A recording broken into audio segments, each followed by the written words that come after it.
in the market, and the S20 Ultra is no slouch. At 6.9 inches, it is a lovely display, 2K resolution. You've also got 120 Hz refresh rates, but that's at 1080p. Plus, this device itself has touch sampling of 240 Hz, so which means when you're gaming, like I will be, and you see that in our next video, this thing is truly smooth and amazing. Now, in terms of internals, this is powered by the Snapdragon 865 processor. We've seen that this processor can shoot in 8K, and yes, this device can. We'll get to that in a second. But the 865 processor promises a lot of fun features, especially for gaming. Now, the iPhone, of course, has the, a Bionic processors, which are really good. So I'm not going to compare those two because we know how they both stack up, and we're still yet to see how well the 865 performs. But in terms of internals, you're looking at 12 gigabytes of RAM starting, and the Ultra goes up to 16 gigabytes of RAM. But in terms of storage though, this is where it beats the iPhone. iPhone starts at 64. This starts at 128, will go next level up to 512, and you can expand it with a 1 terabyte SD card because it still has an SD card slot in here. So that part is really cool. Now, when we flip devices to the back, this is where you guys are waiting for.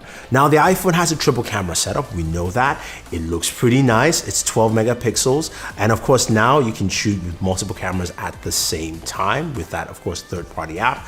But the iPhone is well known for its cameras taking great low-light photos, as well as also video.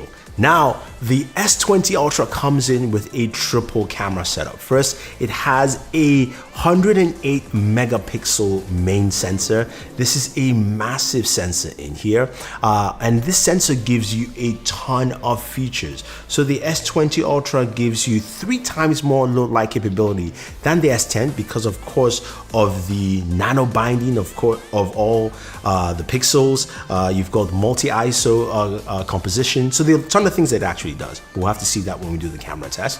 This also has, of course, lossless zoom, 10x lossless zoom, and 100x zoom as well. So that is also there. You've also got an ultra wide camera, telephoto, all those things packed in together to make it truly insane. Again, we have to see that. Of course, this time there is also support for, of course, steady shot. But steady shot has been improved to support both axes, not just, y-axis, but x-axis as well.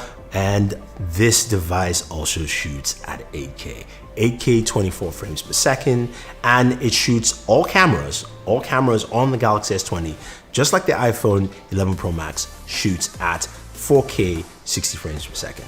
So you still have that ability of 4K 60, but you can bump up to 8K 24 if you need to on the Galaxy S20 Ultra. Now, another cool feature is something called single take. Single take allows you to take one photo or one shot and capture photo in either ultra wide, telephoto, wide, video,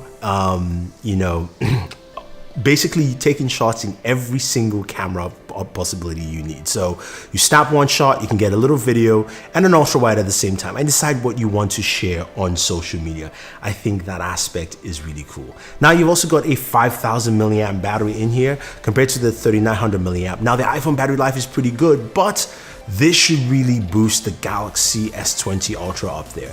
This, of course, supports 25-watt charging that Samsung has, or the 45-watt charger as well.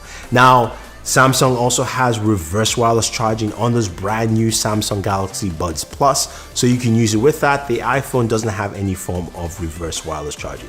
Both devices do have wireless charging, and of course, both of them are IP rated as well. Now, when it comes to gaming, as you'd expect, the iPhone is a good gaming device, does heat up pretty well, so that's just something to take note. The Galaxy has, of course, special cooling, as they usually do every year, but again, going back to that display, 120 Hertz, and of course, 240 Hertz touch sampling with this device, and a lot of RAM, 12 gigs of RAM starting, 16 gigabytes of RAM on the Ultra. It's the only device that goes up to 16 gigabytes of RAM, so that is truly insane. So when we're playing all our games, but the cool thing about it is that now you can lock in 5 applications that will constantly start whenever you switch out. So basically, you can lock in all your games, and while you're gaming, you can go and do other things and come right back and continue at the spot where you stop without, because you've got so much RAM to use. Now they're actually tying it in there to actually do a lot of stuff with this device. And here's the big kicker, compared, of course, to the iPhone iPhone 11 Pro Max. The Galaxy S20 Ultra is a fully 5G capable device. This is not a 5G variant or anything like that. It supports both millimeter wave and sub-6. So you can pick this up from Samsung.com and use it on any carrier's 5G service or any carrier's 4G LTE service as well. So you don't have to buy a special version of the Galaxy S20 Ultra. You just have to buy the Galaxy S20 Ultra, and it does. Well, of course, the iPhone 11 Pro Max doesn't have 5G, or there is no 5G variant for this device yet. So there you have it, guys. That is the battle between these two juggernauts. The Ultra looks like a complete beast, and you're thinking, how much is pricing? Well, the Galaxy S20 Ultra starts at $1399, and I'm not sure how it moves up in price, but that's what it is. But it does come with a ton of features in there, and it is a 5G device. Let me know what you think, and also what kind of videos you'd like to see. I'll be doing my gaming video. I'll also be doing some more videos on the camera itself. We'll do a camera walkthrough for you guys. But if there's anything you want to see, leave your thoughts down below. Don't forget to like, share, subscribe, and always enjoy your entertainment.